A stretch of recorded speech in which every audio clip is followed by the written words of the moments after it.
গণভোটের প্রস্তাবক বিএনপি এখন তারাই এলোমেলো কথা বলছে বলে মন্তব্য করেন সুপ্রিম কোর্টের সিনিয়র আইনজীবী শিশির মনির। বৃহস্পতিবার রাজধানীর জাতীয় প্রেস ক্লাবে ইসলামী ছাত্র শিবিরের এক সেমিনারে অংশ নিয়ে তিনি এসব কথা বলেন।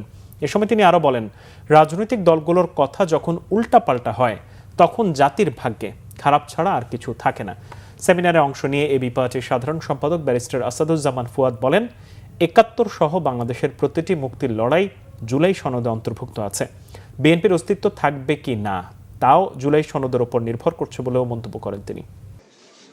যেই সংবিধানটা মানে ইন ইটস ভেরি এসেন্স গাঠনিক প্রসেসের ভিতরে একটা ইললেজিটিমেট ডকুমেন্ট, সেইটাকে আপনি আমাদের আজকে ৫৬ বছর পরেও থার্ড জেনারেশনের উপরে চাপিয়ে দিচ্ছেন the only basis to legitimize any uprising পোস্টহুমাসলি।